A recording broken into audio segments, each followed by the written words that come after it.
Hey, what's up, fight fans? Well, back for another fight card prediction. We're going to be breaking down UFC Fight Night 112 from Oklahoma City in Oklahoma, as two surging lightweights looking to move themselves further up the ranks here, as Michael Chiesa faces off against Kevin Lee in the main event, with Tim Boetsch and Johny Hendricks as the co-main event. Overall, solid card. Nothing really jumps out at me a whole lot, but still half decent card to watch, and it's going to be on a Sunday night, so keep your eyes on that. It's not going to be Saturday, it's going to be late Sunday, early Monday morning over here on Sunday night for you guys in America, so keep an eye on that. Just a shout out to all the guys that like, comment, subscribe every week, support me, send me great messages, tell me to keep going, and really like my content for Fight Week and so on and so on. Thank you so much for that. Thank you to the guys who join me in my live stream, which is something I'm definitely going to be doing more of in the future, where it's just talking random fights and just anything that's on your mind. So shout out to those guys. Coming off a pretty solid week at UFC Singapore, a couple of picks. Well, actually, I was okay with my picks, to be fair. I went 8-4, but I thought Kim should have got the decision over Pudilova. Colby Covington, I picked Dong Young Kim. He had to prove it to me that he could do it, and he well and truly proved it by dominating Dong Young Kim. So yeah, not a bad week. Got to move on here. Can do better. UFC Pick'em dropped down to 30th from 11th, so I've definitely got opportunities to get better with this and try and keep my good run in 2016 going. Just a shout out to all the guys who've sent me messages regarding the birth of my little one. Still not here yet, nearly a week overdue. Hopefully we'll see her in the next few days, but I think we'll see her by the end of the weekend, hopefully, and then maybe I can get home and watch this card late on the Sunday night. So yeah, overall, thank you all much. Thank you everybody for the support, and it really means a lot. The well wishes and so on and so on. It really means a lot, because if you were around a few years ago, I had a hard time with when I lost my little boy. So this is a very exciting time in my life, and I'm looking forward to giving you more fight card predictions here, and hopefully we can do better than we did before. So we're going to start off in the lightweight division. I'm actually going to add Vitor Miranda against Marvin Vettori to the prelims, probably the first fight. It's just an announced bout on two of the pages that I'm looking at right now, so I'll add that in there as well. So Tony Martin against Johnny Case, a fight where I've kind of changed my pick. I initially watched tape on this, and then I went back and watched it. Initially the pick was going to be Johnny Case, but now I've sided with Tony Martin. When I was watching Johnny Case initially, I thought, right, he's pretty good athlete, hits quite hard, just pretty well rounded. I'm not overly the biggest fan of Johnny Case in all honesty, but I thought he's got a good opportunity here against Tony Martin, who kind of fades throughout the fight. But then when you watch Johnny Case a little bit closely, around 7-8 minutes, that guy starts to fade as well. So I know when it comes to that, I would rather pick the grappler guy who's going to look to try and take it to the ground, advance position, and just genuinely try and stifle the fight. And I think that's what Tony Martin can do in this fight here. On the feet, I think that Johnny Case does have the advantage, but Tony Martin, I think, has the advantage when it goes to the grappling. Put him against the cage. That's what he has to do. If he wants to win this fight, he has to put him against the cage, and he has to try and take him to the ground. I think he can win clearly down there if he can keep his gas tank and doesn't gas out that much, even though he has done in the past. Beat Alex White last time out. Very, very dominant performance with his grappling there. Well, Johnny Case, he lost to Jake Matthews about 18 months ago, I think it was, so he's been out a long time. That was another reason Tony Martin's been a little bit more active than what Johnny Case has. So I'm going to go a very, very close decision victory here for Tony Martin. I can see 29-20. I can see Case winning the first, and then Martin maybe coming over late in the fight, but it's a tough fight to call. But I am going to go Tony Martin via a 29-28 decision. Light heavyweight division, Josh Stansberg against Jeremy Kimball. Oh, not a great fight in all honesty. Jeremy Kimball, I don't think is a great fighter. And that's saying something within that light heavyweight division, because there is some fighters who are not great in that division, but some of them have come in and been good, like Volkan Ozdemir, but this is a guy that's not one of them. Came in very short notice against Marcus Pejao de Lima and got starched in about 2 minutes. Kind of slipped from there, and then just started curling up in a ball and just getting just getting pounded on by De Lima. De Lima was looking for the referee to jump in, didn't even look like he took many big shots, kind of took him to the... I think he actually punched, when he slipped, I think the first punch De Lima threw actually hit the ponytail of Jeremy Kimball. But see, Jeremy Kimball, the only thing that really stands out to me about this guy is he's really, really tough and kind of durable. He can go, but there's nothing in his game that really stands out. Now, he's got an opponent here which I think he stands out a little bit more in some of the aspects of the game, but not by very much. Josh Stansbury coming off a loss to Devin Clark last time out. Big dude himself. Just from what I've seen, I like Josh Stansbury a little bit more. I think he's a little bit more refined on the feet.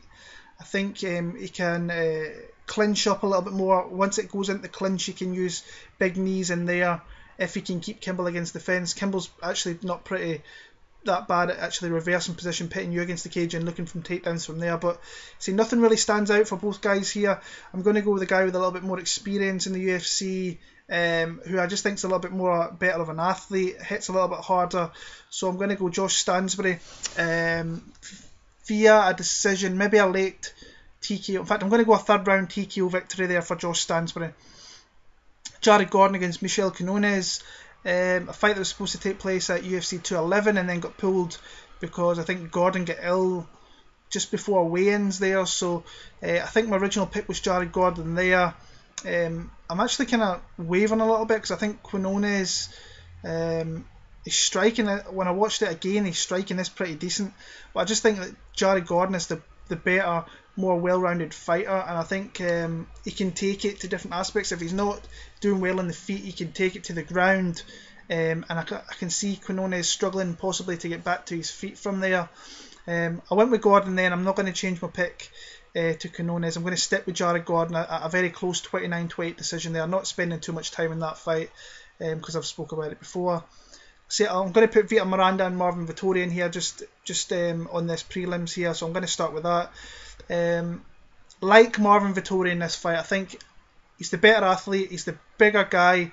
Striking, he can't fuck around with Marvin, he can't fuck around with Vitor Miranda on the feet. I think if he does that, kind of like what Jake Collier did, he was winning that fight and then Miranda caught him with some big shots. Now that's what I think Vettori is a smarter fighter than what Jake Collier is. He realises that he's probably got an advantage on the ground and he's going to try and look for that there. So if he puts him against the cage, expect him to drop down and try and get a double leg, get the hands behind the legs and take him down from there, even get a single leg. He actually really impressed me in the fight with Antonio Carlos Jr. He stayed in there for as long as he possibly could, showed a lot of toughness, a lot of grit. Fighting out at King's MMA, which I think is a great camp to come from with Rafael Cordeiro as your main man there. But Miranda, I mean, his last loss in the UFC was to Chris Camozzi, and Chris Camozzi is, if we're being honest, he's not really a UFC fighter, in all honesty. And it's shown that by him getting cut again, so I think he's got less than a 500 record in the UFC. I'm going to go Marvin Vettori. I think he can finish this fight. I'm going to go a late second round TKO victory there. But he needs to have a solid game plan for this one here, and he can't stand around too long with Vitor Miranda on the feet. But the pick's going to be Marvin Vettori, TKO victory, round number 2 via ground and pound. Lightweight division, Devin Powell against Darrell Horcher. I mean, watching tape on Devin Powell is excruciatingly bad. Terrible fighter. And that fight, I don't know what Dana and Matt Serra were actually thinking bringing this guy into the UFC, because he's trash, and that's being nice to the guy. Now I know I'm a guy sitting here watching this guy fight, but giving you my honest opinion, this guy has no right whatsoever being in the UFC. I just don't understand it. There's so many better fighters out there who they could bring in, who they could have kept, Larkin, so on. But they have this guy around now. I know he's going to be cheap in the wage bill and stuff like that, but he should never have been coming to the UFC. He struggles against guys with bad records. Drakkar Klose, he came in there and Klose just really beat him up for 3 rounds. I thought he could have got him out of there fairly easily. But don't like Devin Powell in this one at all. Darrell Horcher, he's only had the one fight in the UFC. It was very short notice against Khabib Nurmagomedov. Thought he gave a good showing of himself, considering what Khabib can do to you.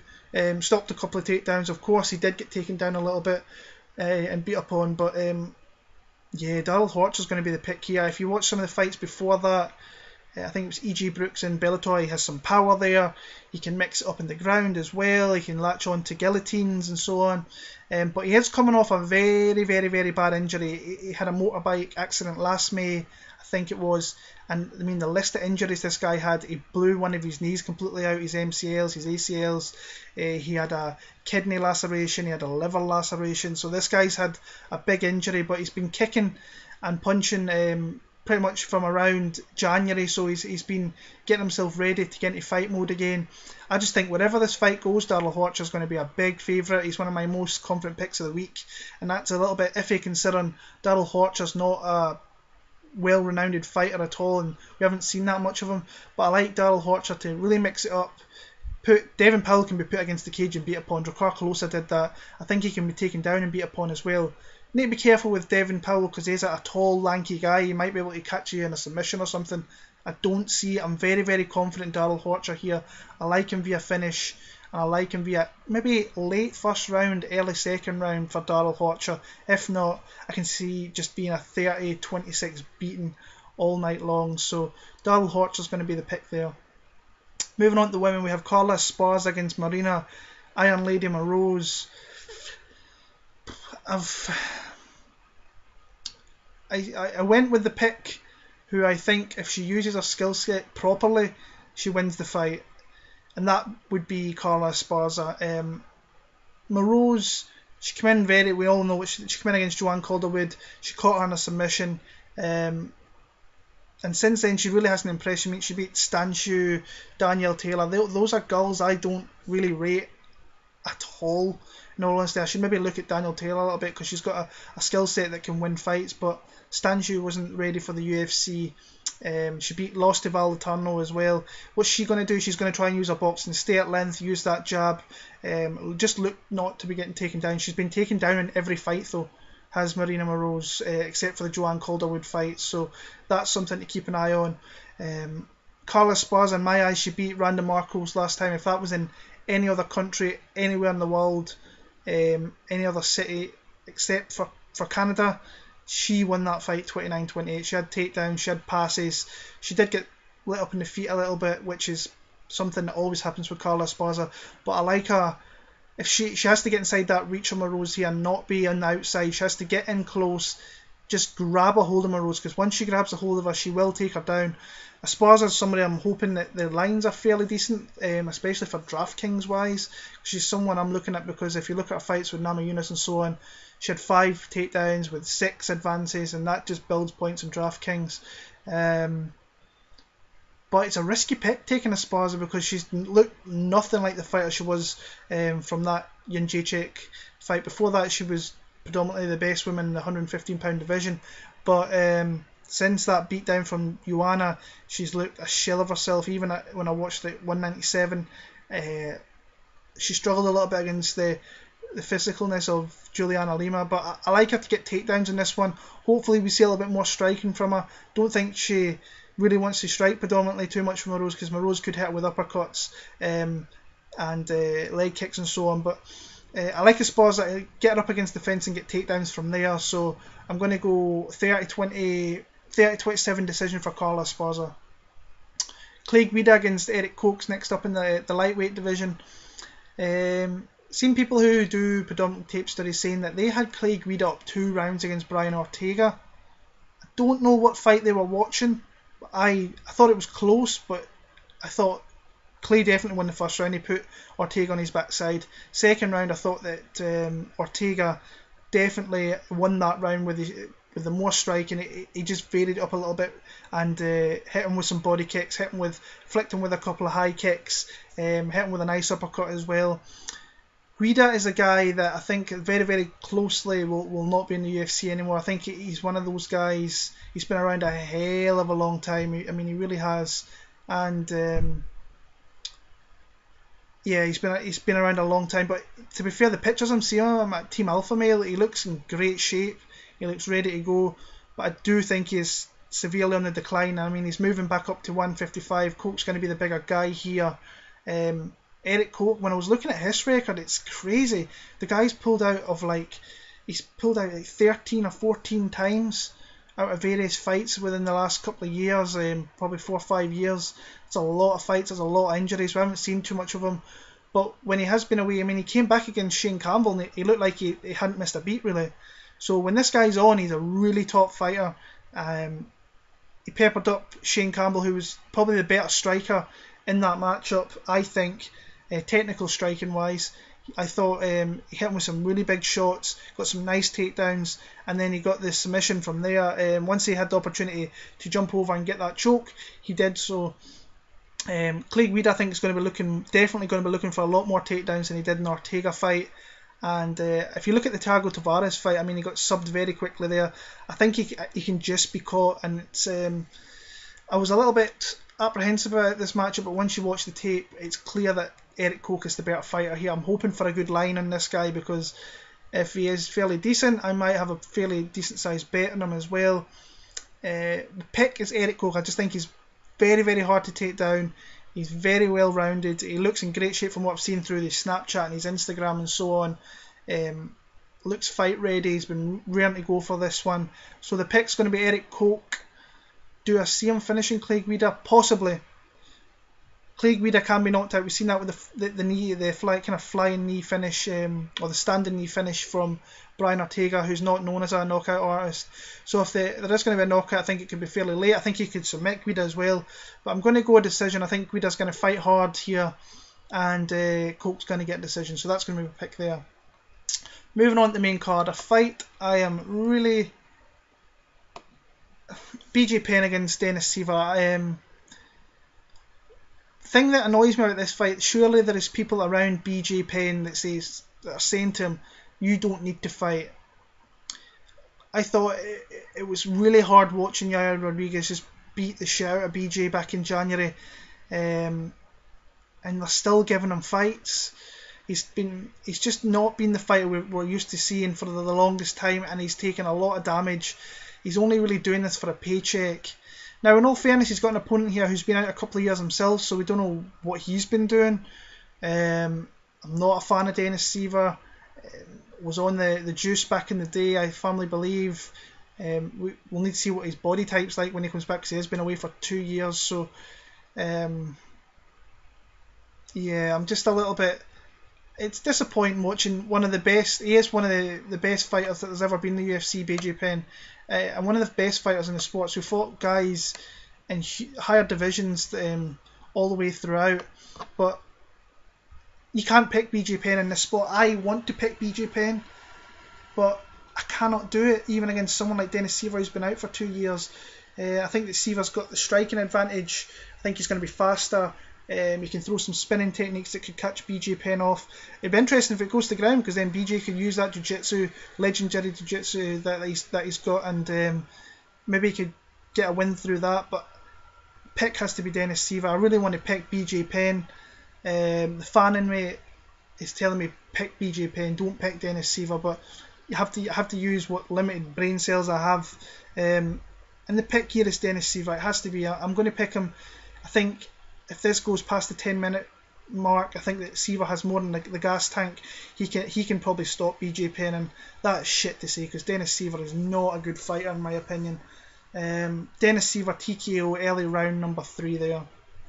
Sucks. Hold my hands up. I really want BJ Penn to win that fight 100% of the time. But Dennis Siver has to be the pick.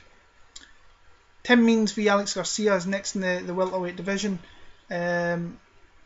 Like Tim Means in this one, was really disappointing. Tim Means in his last fight against Alex Cowboy Oliveira. It was the rematch after the kind of shenanigans at UFC 207 back in December.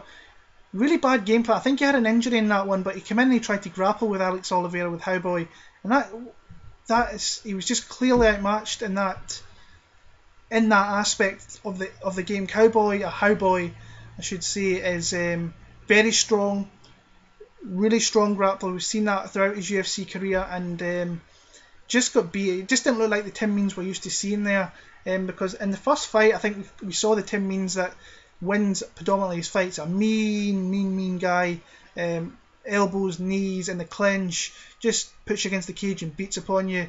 And yeah, I think that it was just not a good game plan going down to Brazil and doing that. Whether he had an injury or not, it wasn't a good look for him.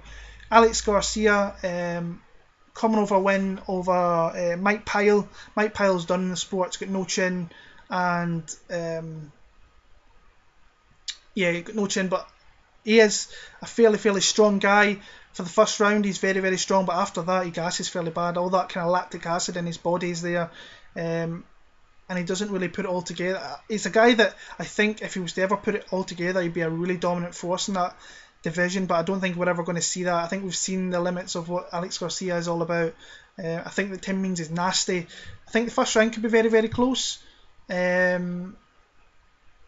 I like Tim Means in kind of every aspect here, as long as he doesn't get put in his back, which he has done in the past, because Alex Garcia, to be fair, I mean, if you look at all his opponents, he does take them down, and he has got some power in those hands once he plants his feet, like he showed the Mike Powell. But Mike Powell's on a very level to what Tim Means is.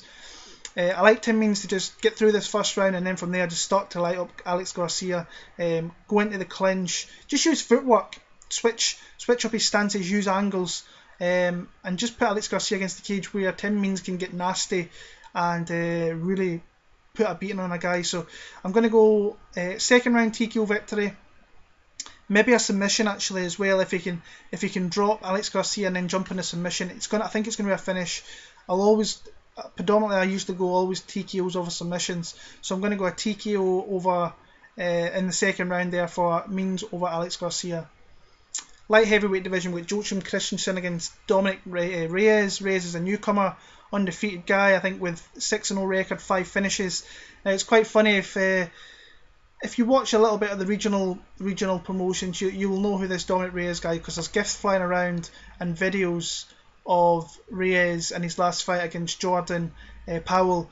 Jordan Powell was kind of doing what Boetsch did at the weekend, was saying, come on, let's do this, and then he hit a fucking huge high kick, absolute nut job. I hate when fighters do that, and I laughed so much when it happened to Beth Cahill at the weekend, because you're asking for it, and I had a feeling that should get head kicked in that fight.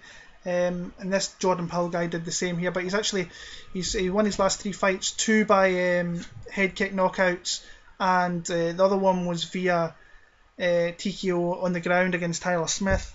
So yeah, in this matchup, Joachim Christensen, I think that Christensen, that he's kind of, this is a fight for Dominic Reyes to really look good here.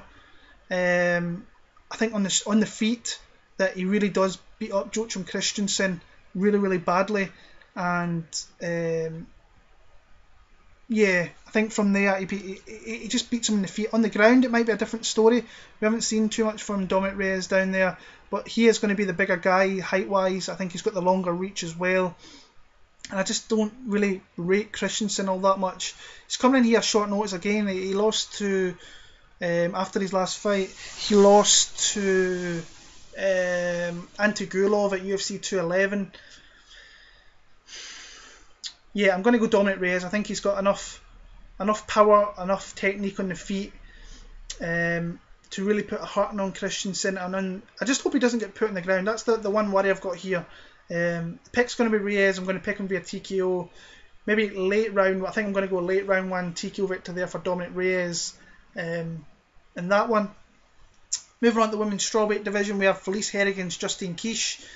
I'm actually really confident, and I really hope, the odds aren't out for this fight yet, but I really hope that Justine Kish is the underdog, because I like her in this matchup a lot. I watched her tape yesterday in the middle of the afternoon, just before the US Open, the golf was starting. I was just a little bit bored, so I thought I'll watch these fights, and you know what?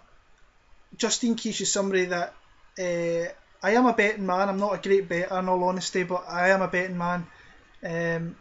Justine Kish is someone that I want to fight for my money, because she's going to keep going, and she gets herself, her defense is terrible, her striking defense isn't great, she gets put in her back, you can get to the full mount in this girl, but she fights for every position in every inch of the octagon, and she's really good, man. She's a former Muay Thai champion. I think she went 18-2 as a Muay Thai before the UFC, and she mixes up really well. In the clinch, I think she's got a lot of advantages in the clinch there. Really nice up the middle elbows, which she showed against Ashley Yoda, and she showed it against Nina Ansarov as well back in January 2016. But and plus, for the simple fact, I think everybody's going to be on Felice Herrig here. Kind of recency bias, considering she came off that win over Alexa Grasso, where, to be fair, she looked phenomenal. It looked the best Felice Herrig we've ever seen. She looked dialed in, she looked ready to go. I just think Justine Kish is the tougher fighter here, and I think she can break Felice Herrig if she can fight smart. That's the only thing, because sometimes Kish, she gets put in some really bad positions, and if she gets put into positions like Yoda got into the full mount here, nearly grabbed an arm, if she does that with Herrig, I can see Herrig grab an arm and potentially getting a submission here. But I am very confident in Justine Kish. I think on the feet, I know that Herrig looked good last time, but I think all around as a striker, Justine Kish is far better. I like her tenacity. I like her just her go attitude. She looks like she can just go hard for 3 rounds. She never gives an inch to the opponents, but her defense has got a lot of work to be worked on, to say the least. But I like Justine Kish here. I think she could possibly get a late finish in this fight, but I'm going to go with a decision victory. It could be a 29-28. I can see Herrig maybe getting out fast, and then Kish, tenacity, willpower, better gas tank taking over. I think she does have the better gas tank. Pick's going to be Justine Kish via a very close decision, but I like her in that fight. Hope she's slammed her dog. Co-main event, Tim Boetsch against Johny Hendricks. Initially, when I heard this matchup, I thought Boetsch might have a chance, and I do think he has a chance, to say the least, but I actually like Johny Hendricks quite a lot in this one. I think that, like the fact that he's went to middleweight, because at 170 he was just depleting himself altogether, and he's completely past that division now. He was never making that weight ever again after he started missing it on the regular. And I thought he looked fairly decent in his middleweight debut against Hector Lombard. Now, I know Lombard is a fighter kind of on the decline a little bit, but I thought he showed really decent striking. I've seen people say that Hector Lombard won that fight. I don't agree. I thought Hendricks definitely won 2 out of 3 rounds there to get the decision victory. He did get taken down a couple of times, which I was surprised about, but Hector Lombard is a judoka guy. He's got some really big strength around it. He's mid-core his body, and he can get you down from there. But like what I've seen from Johny Hendricks, he fought tough in that fight against Lombard. Tim Boetsch, I thought it was going to be the last we maybe see him in the UFC, because his contract ran out, but he did come in against Jacare, didn't really offer much, got put in the ground, got submitted by Kimura very, very quickly. Johny Hendricks, I think, is going to use his wrestling. Boetsch is a big guy, and I think he's somebody that can be taken down. But before that, I mean, he looked very good against Rafael Natal, who I think will give Johny Hendricks a tough fight. So yeah, I think that this could be close, but I think Johny Hendricks can use this wrestling. He's in Oklahoma. I think that's where he went to. That's where he was an All-American there on numerous occasions. So I like Johny Hendricks. I like him via decision. Tim Boetsch can be knocked out as well, and Hendricks, that power never really leaves you. But I expect him to use wrestling here, put him against the cage and take him down. And I like Johny Hendricks' decision victory there. Yeah, I think that's a fairly half decent pick. I think Hendricks via decision is going to be. I'm a little bit, just because Tim Boetsch has power, but Johny Hendricks doesn't really get knocked out by all that many guys. So yeah, I'm going to go Johny Hendricks via decision. And the main event of the night, we have Michael Chiesa against Kevin Lee. Fun fight. I'm really looking forward to this one. I think it was all ramped up with back at the press conference when Kevin Lee opened his mouth about Chiesa's mum, and Chiesa just kind of lost the head. That was a little bit. You haven't really seen Chiesa like that, but see, nobody likes to talk about other people's mums. But he never really stayed too much to it, in all honesty. And then Kevin Lee socked him when he started running at him. So I'm a big fan of Kevin Lee. I'm not really great at picking too many of his fights, in all honesty. We've seen him against. What I like about Kevin Lee, this is what I'll say first, is going to different countries. I mean, he came to Ireland last year, fought a really tough guy in Mustafayev, who is a bit undersized, I think, for lightweight, but he dominated him. Took a couple of bad body kicks adjusted from that, took the fight down, and then he really dominated on the ground. And then he went to Brazil against Francisco Trinaldo, who was riding a really big win streak, and took his licks in that fight, delivered a high kick, and once Trinaldo kind of got rocked and hurt by that, he tried to go for a takedown, and Lee was all over him from there, and then he put in a vicious choke. He is one of the best back takers in this division, but he's against someone in Michael Chiesa who's probably just as good, if not better. Chiesa's a guy that he impresses me, but there's something, I don't know what it is. I think he's there to be beat. I've seen people say that the Joe Lozon fight, he was winning that fight. It did get stopped via a big cut. I think Joe Lozon was winning that fight personally, rewatching it back. Watched Michael Chiesa's last two fights numerous times against Beneil Dariush and Jim Miller, and he loses the first round a lot. Now I know this is over 5 rounds. If this was to go 5 rounds, I think he'd have an opportunity to win over the 5 rounds. But he lost to Jim Miller. He lost that first round to Jim Miller. Once Jim Miller took one shot in the ground, he kind of quit in that one. And that's, to be fair, Chiesa is a big dude, scrappy dude. He's got some power in his hands and his elbows. But in the Dariush fight, he was getting lit up in that first round. Big leg kicks, got taken down, was dominated thoroughly in that first round. And then the slightest mistake from Beneil Dariush, tried to go, left his back open for 1 second, and Michael Chiesa was on that shit so quick.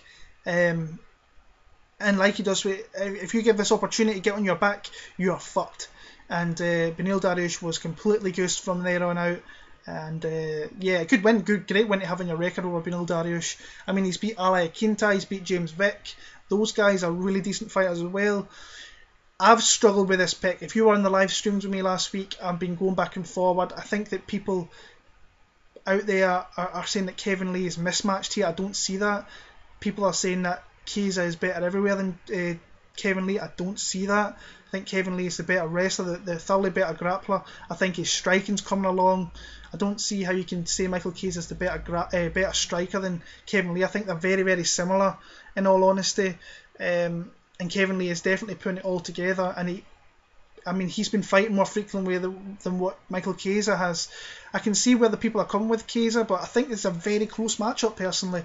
Be interesting to see if it goes to the ground, because I think that Kevin Lee has a very dominant top position, and he has big power to hit with strikes down there.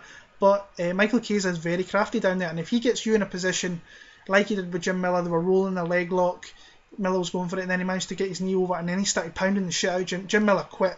Jim Miller straight quit there, and then Chiesa was on him and finished him. Really close fight, really interesting fight. It's a fight I've been looking forward to for a little while. I think it's a good matchup of styles, and two guys that are really wanting to break themselves into that top 5 of that division. It's a tough thing to do, but both guys have got skill sets I think could do it as well. So a little bit surprised that Michael Chiesa opened as the underdog, I'll be honest with you with that. I'm struggling with this pick. I initially went with Kevin Lee, then I went with Michael Chiesa, I went back to Kevin Lee. I watched maybe the fights a little bit too much, and I should have just picked one. I'm going to go with Michael Chiesa though. I think that this could go late, and I think that he will find a way to get on top and potentially find something there. But I'm not confident in my pick. I'm not confident really in my analysis of this fight. One of my least confident picks is going to be Michael Chiesa. I'm going to pick him via a very late 3rd round, maybe early 4th round submission, or maybe a TKO ground and pound. I think it's going to be close. I think there's going to be takedowns, there's going to be scrambles on the ground. I think this is where predominantly it's going to take place. But my pick's going to be Michael Chiesa. I'm going to pick him submission. I'm going to go early round number 4 for Michael Chiesa, but as I say, I'm not confident, I'll be honest with you guys. There's other people out there that have got better reads than I have. I think I'll be staying away from this one betting wise altogether, and just enjoying the fight pretty much. So that's my pick there, Michael Chiesa via 4th round submission. I think we're going to have a 2-week break until the International Fight Week for the Redemption finale, which has got some good fights in there. I'm looking forward to it. Mark Diakese, Taruto's fighting on that one. Looking forward to the main event, Michael Johnson, Justin Gaethje. So that's my picks here for UFC Fight Night 112, guys. I appreciate all the support, love and support that I get from you you folks. It's absolutely brilliant. Just a shout out to all the DFS guys that I'm really having a lot of chat with over there on DraftKings and on here. I am moving more towards DraftKings. I absolutely love DraftKings now. So shout out to all those guys. Shout out to Drew, who's in the bracket challenge in the semi-finals. I really hope you can go on or look out there who are in the semi-finals of that. You can cash big. You've already did well, both you guys. So all the best to you and good luck, and hope you both could progress to the finals if you're not facing off against one another. So good luck to you guys in that big bracket challenge and walking away with tens of thousands of dollars. So good luck to you guys. I will be back for that finale, hopefully with a baby girl beside me very, very soon. So thank you all for the support. Follow me on Twitter, WillMartin7MMA, Will Martin MMA, and you can check out my bets on Capartake and Bets MMA Tips under my name as well. Go find me on there. Appreciate all the support. All the best, guys. Enjoy this card when it comes around Sunday, not Saturday, and take care.